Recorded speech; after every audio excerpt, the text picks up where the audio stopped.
Hey everybody, this is part 2 of the Q&A video. Any questions you have, please go down below and ask me. I'm answering questions from the last Q&A video. This is part 2.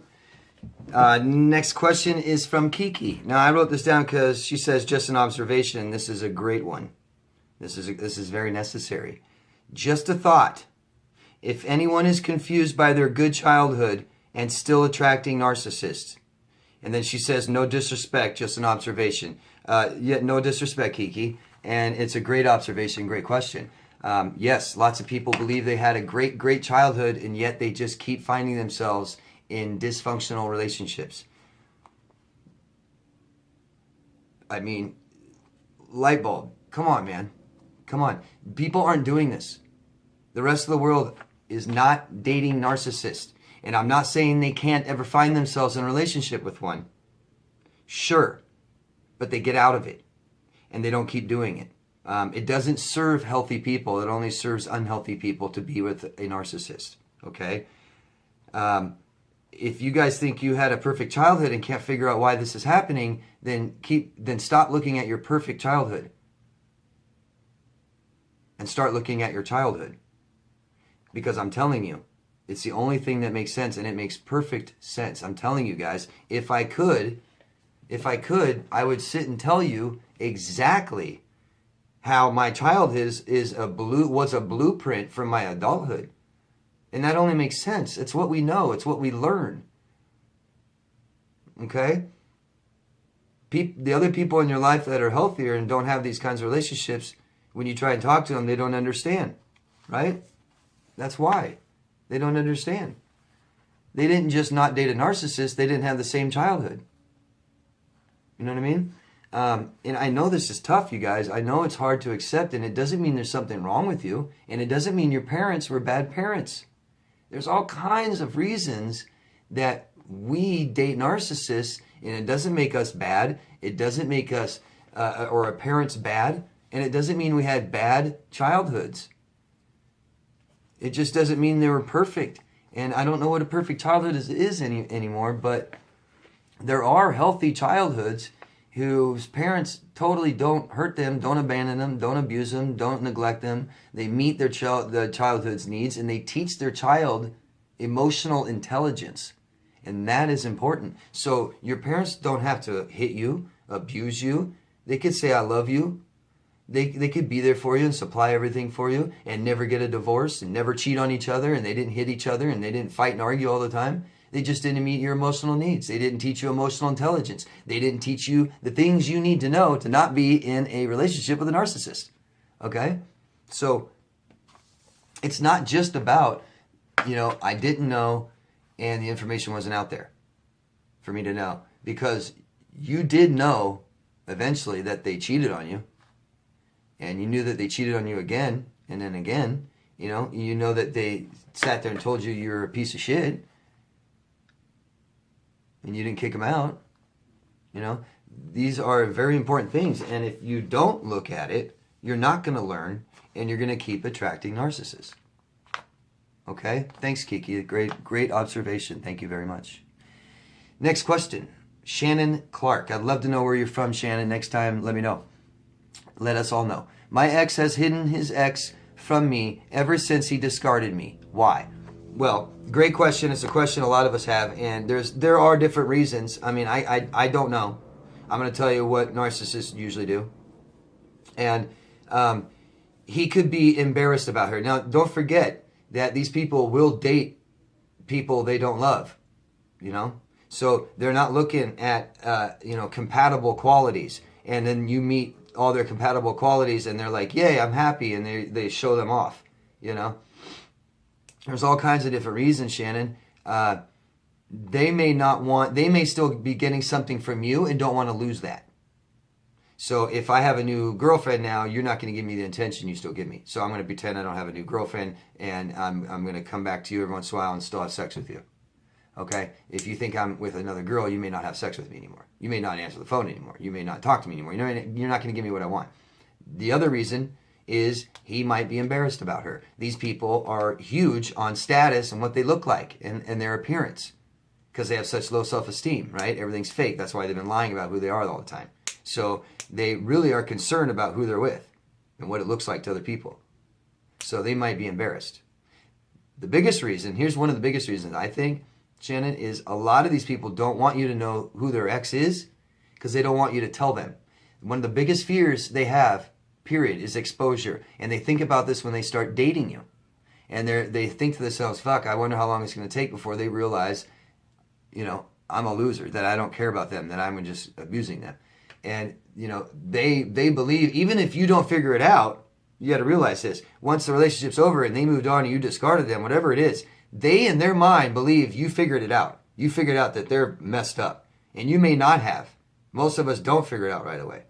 We know something's not right, something's wrong. We don't know they're disordered, that they're clinically have a mental illness. So they don't want you to expose them. They think you know, and now they're going to keep that person away from you because you're going to tell them. Okay? There's a few reasons why, and I really believe that all this situation really falls into one of those three. Thank you, Shannon. Hope that helps. If not, ask me again, but tell me where you're from. Roxy Bolt from Florida. How does it make my ex-narc feel? How does it make my ex-narcissist feel to be blocked from me and can't contact me? Well, frustrating. And it's what happens is, you guys, is these people are come from massive shame. So massive self-esteem. These guys believe deep down inside they're bad people.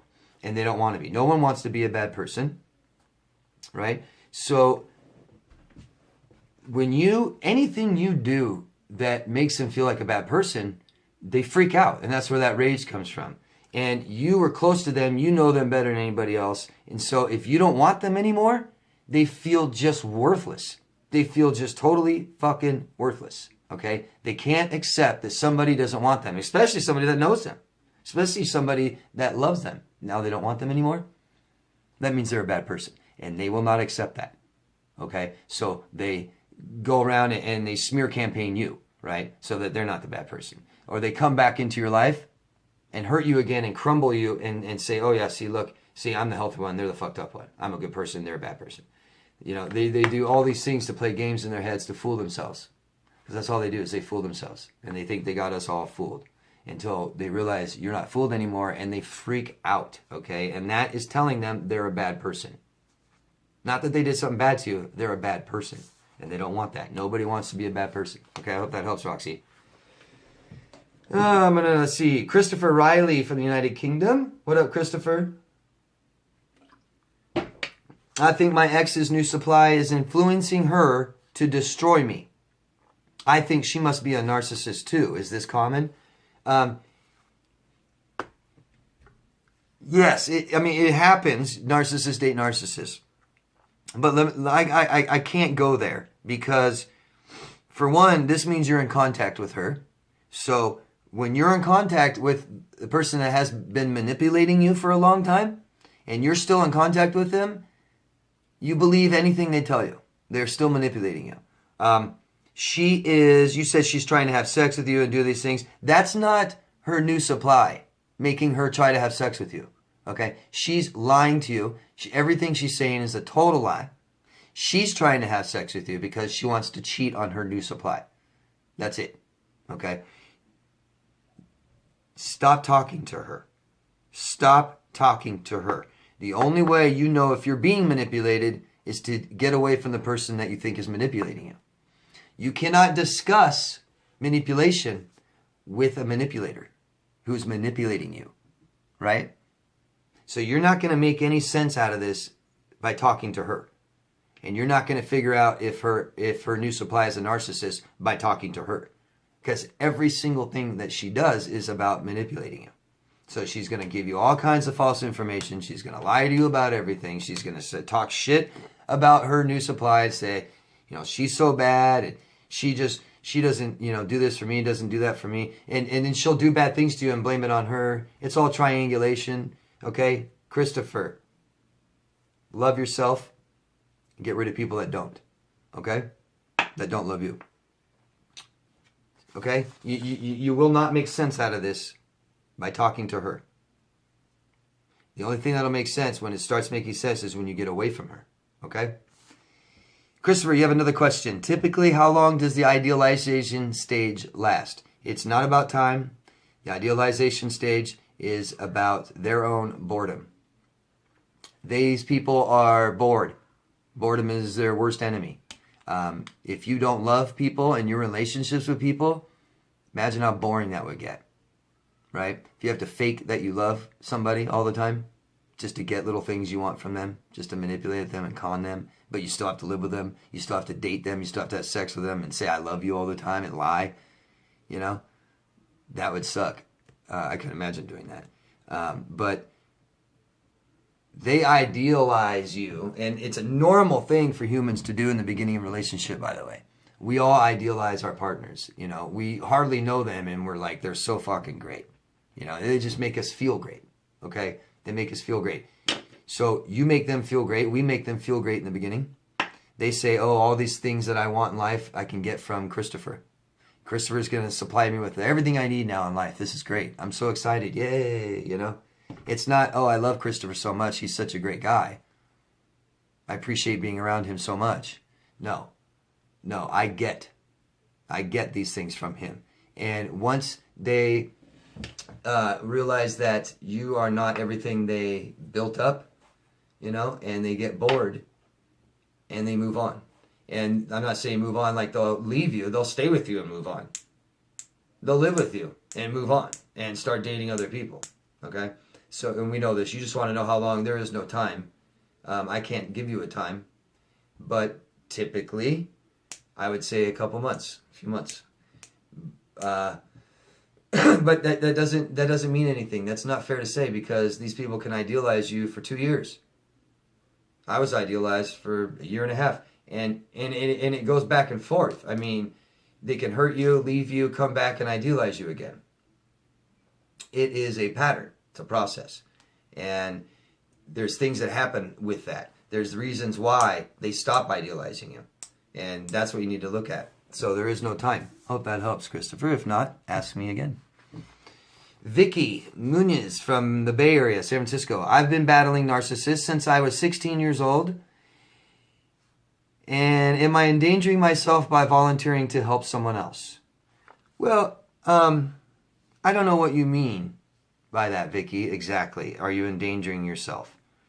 If you're fresh out of this and you haven't healed, then yes, you are endangering yourself because we are sensitive, we're vulnerable. To help other people, we have to be very committed. And if you're not helping yourself, you can't help other people. A mother can't be a mother if she's a drug addict. Okay, so the mother has to help herself get healthy and then help someone else. Right? It is extremely common, you guys. It's extremely normal to go through something like this and immediately want to help other people. That's great. That's nice. That's great. And the world needs more. Okay? I wouldn't have to be doing this. I wouldn't get such a reaction if it wasn't needed. And more of it. But Vicky, we are in these situations because of this attitude, because of this wanting and desire to help everybody else when we need to help ourselves. I don't know where you're at, Vicky. I know you are older than me and you've been dealing with this. You have a lifetime of experience. With that lifetime of experience, it takes a long time to heal. It takes a long time to recover and heal and be informed and educated to the point where you can help others. This is a very sensitive topic, sensitive subject. The wrong thing can hurt and endanger someone else. Most of us have experienced what it's like to go see therapists. And although therapists can help, they can also damage you. Can't they? By pointing the finger and victim blaming and not knowing what this is. If therapists don't know what this is, how in the hell can they treat you? They can't. You know, they can listen to you and they can give you drugs and they can say, I'm sorry and all this shit. And they can say, this is your fault and all this, but it can cause more damage. It can be damaging to the other person Okay? And if you aren't healed yet and you're trying to heal other people, it can be very damaging to you. It can be very frustrating.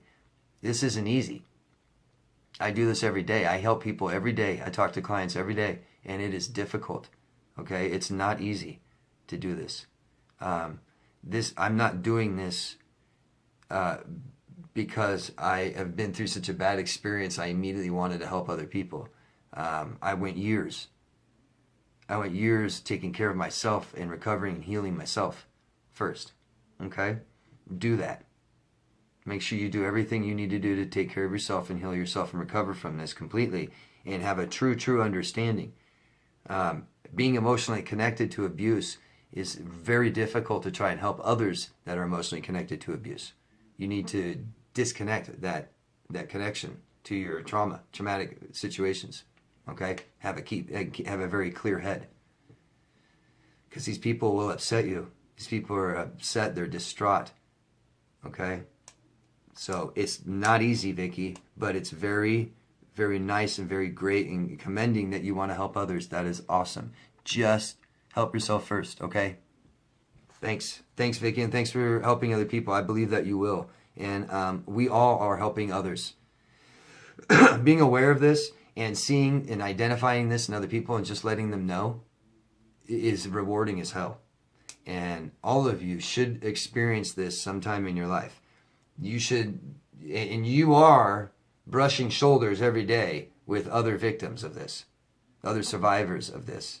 You just don't know. You don't realize it. You're not identifying it yet. You will. You will. Promise. You'll start seeing other people and just going, and all they have to do is say a few words, and you'll notice something's not right with them, and then they'll bust it out. They'll say something about the person they're with, their husband, wife, boyfriend, girlfriend, and you'll just go, ooh, and you'll ask them one little question or two, and they'll go, yeah, and you'll be like, oh shit, you're with a narcissist. Good luck, Vicky. Thank you very much. Patty from Panama. My ex is giving me the silent treatment. Relationship is over. Can I give my own closure by telling them, by ending the relationship instead of just going away and blocking them and hiding? Yes, you can, Patty. That's great. Sure, end it. Tell them.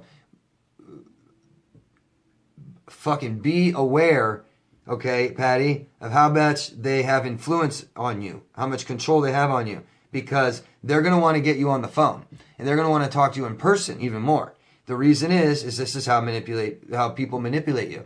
They can't manipulate you by, via post mail, right? They can't send you a letter once a week and manipulate you. I mean, they probably can actually, but that's not how they're going to get you back. That's not how they're going to save the relationship. No, they have to see you. They have to talk to you, look in your eyes, and get that look. And I love you, I miss you, I need you, all this shit. And they're going to try and manipulate you. So you don't owe this person shit. But I understand you want to have closure for yourself. Sure. Send it in a text, email, something like that if you have to. For now, just realize everything you do right now is temporary. You can get away from them and run and hide and get that little barrier, a week, 2 weeks, whatever, and then break up with them too. You can do that too. Whatever is good for you, not for them. Screw them. Hot stuff from the United Kingdom. Why do narcissists come back a year later? Not say they are sorry, just use word salad and say surface level meaningless things. This is why. These people want validation. Okay? These people, nobody, like I said before, nobody wants to be a bad person. They know they did bad things to you. So what they do is they wait till you are recovered. They wait until you're not so angry, not so hurt. Imagine for some of us what they did before they left. So imagine some of us lost our jobs, some of us lost our homes, some of us lost our cars, all our money, our children. We lost a lot usually. And they don't want to come right back. They want to wait till you recover all that stuff back, right? So that you're doing better, so you can be the old person that gave them the attention they liked. And also, if they can come back and get those things from you again, right? So if you took care of, if you paid for everything he did, and everything you guys did, and everything was about money, and you lost, and when he left you lost your job and everything you own, he's going to wait until you get some money back. Because that's what he likes. He wants to come back and get some money, right?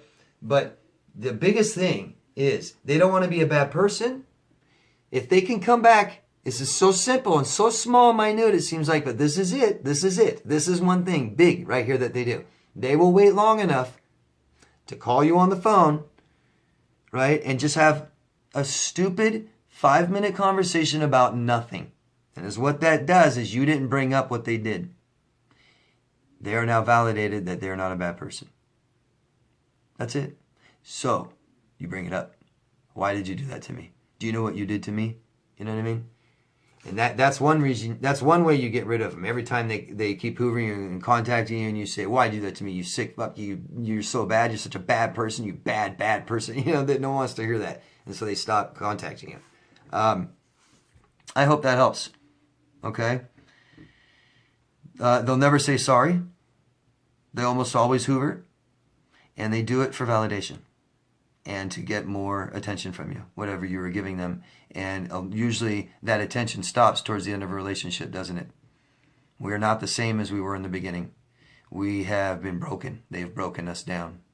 And you may not have sex with them anymore. You may not tell them anything good about them anymore. You might not do all these things that they liked in the beginning. So they wait and come back, and you'll be like that again. Hopefully, that's what they want. Caroline from Chicago. Why did my ex often choose to loudly verbally abuse me in public, mainly in restaurants? Well, I don't know why he chose public restaurants. I can only guess. I don't know. And that's a little bit different than what we're used to. We're used to the abuse behind closed doors, not out in the open. But these are sick fucks anyways. They're mentally ill. It's not that they can control the abuse that much.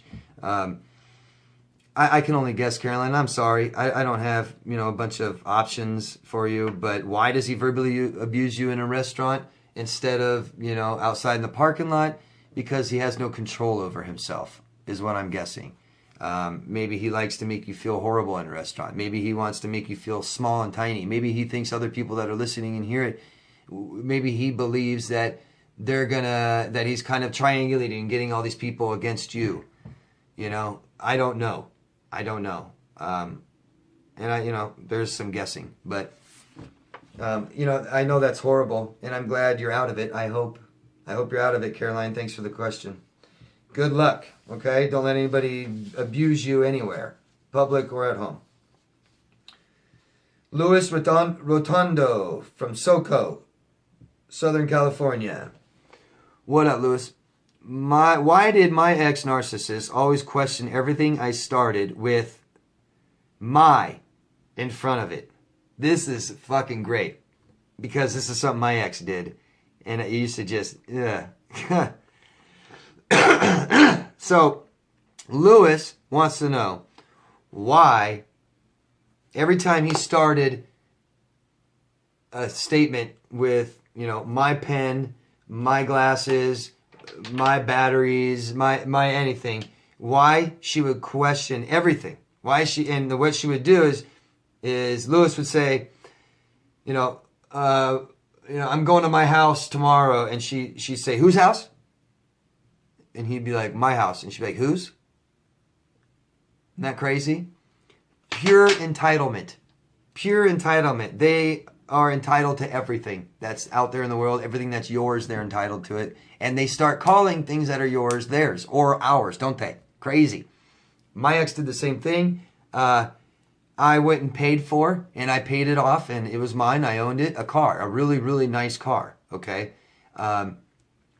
She not only didn't offer anything for the car, she didn't even have a job. She didn't offer anything in rent. She didn't offer anything in bills, food, anything. I took 100% care of her. I took care of her family, a lot of them, different times in our relationship. She did nothing. She did nothing for this car. She never had a driver's license. She never drove it one time. She never put gas in it one time. She never paid my insurance one time, registration one time. She never got it fixed one time. She never even cleaned it one time. I cleaned my car by myself, by hand, every week or two. She never once even helped me. But guess what? It was our car. I'd say, this is what she said. I'd say, will you go out to my car and grab something? She'd go, oh, my car. And the first time I remember, I was like, what? And she goes, why do you always just say my car? Why is it always my car? And I was like, and I looked at her and I said, it's my car. Like, what? It's my car. Whose car is it? Their car? And I go, oh, your car? And she goes, she'd be like, oh, I just think that if we're in a relationship, things should be ours. And I say, no problem. Go earn it. Go buy something and contribute so I can call it ours too. Right? But why is everything I paid for ours? Now, in a marriage, sure, of course. We have children, sure, of course. Any kind of acknowledged agreement that if I go make a huge purchase with every penny that I made, it's ours because we share things, because, we both contribute. A mother raising a child is a huge contribution. Right? Your wife is a contribution. It's an agreement. But it's amazing the entitlement these guys have. Why do you have to say my car? Oh, our car. And I'd tell her, because it's my goddamn car. Amazing. She's never even had a driver's license. Never drove it. Never washed it. Never cleaned it. Never put $1 gas in my car. But it's our car. Right. $50,000 car is our car. No, I worked hard for that goddamn thing. It's not yours at all. Thank you. That was an awesome question. Ivy Sour? Sorry, I'm not saying it right. Ivy. I'd love to know where you're from, Ivy. My narc left a whole bunch of things. A lot of things I thought were important to her. Her Bible, rosary beads, etc. How long did it take your ex to use that as a ploy for attention? It's been 4 months. Ivy? Try 4 years. Literally. 4 years later. She used her make-believe stuff as a ploy for attention. Make-believe. I didn't even have anything of hers. She made it up. She said, oh, you still have a box of my stuff. No, I don't. She knows I don't have anything of hers. Last time we talked, we didn't talk about anything I have of hers. She knows I don't have anything of hers. But she had 4 people on Facebook and another friend of mine contact me about the box of stuff I still have of hers, that she just thinks that I should give it back to her. Amazing. Amazing, amazing, amazing, amazing. These people are sick. They're sick. It's been 4 months. That means nothing. She didn't leave her Bible and rosary beads in there to come back 3 months later. No. She could, whenever she wants. And I don't know. These are another thing. The time means nothing. Who knows? It's about things that's going on in her life. So when she's with someone else right now, period. She's fucking, everything's, yeah, great. She's abusing them and cheating on them, whatever she wants. When she gets bored with that shit, she's going to come back and all of a sudden now she wants her Bible and her rosary beads, which are hilarious, by the way. A Bible and rosary beads. And I'm glad you said you gave it all away. That's awesome. That's awesome, Ivy. And I've been following your comments. You're pretty wise to this shit. That's great. That's good. You just want to know if she's going to come back. Yeah, she's going to come back. So if you're worried about it, Ivy, send her a message. What I did with the stuff, I took a picture of it. When the second my ex left, I took a picture of her stuff in the dumpster and sent it to her. Said, there's your stuff. Don't bother me. Don't bother contacting me, ask me to send your shit back to your home. No, here it is in the dumpster. It'll be in the Las Vegas dump tomorrow if you want it. So that's awesome. You got rid of it. You just want to know. Yeah, she's going to come back. You can send her a text. Say there's no reason to contact me for your Bible and rosary beads and all your other crap anymore because it's all in the dumpster. It's all in the garbage. I threw it away a week ago, a month ago, so you can't save it. So don't contact me for that shit again. Okay? Perfect. Ivy, thank you. All of you guys, great questions. Awesome. Seriously, awesome questions. Keep them coming, okay? You guys won't know what's happening until you ask. Don't be in the dark. Okay? Ask me anything. You can ask me anything personal too as well. Thank you everyone for your support. Please give it a like. Support me, help me. Help me do what I'm doing. I'm doing this for you guys, and I'm also doing this for this information to get out for people that need it. Okay? Thank you very much. Don't forget, everyone, love yourself first, okay? Take care of yourselves. We'll see you next Monday. Bye-bye.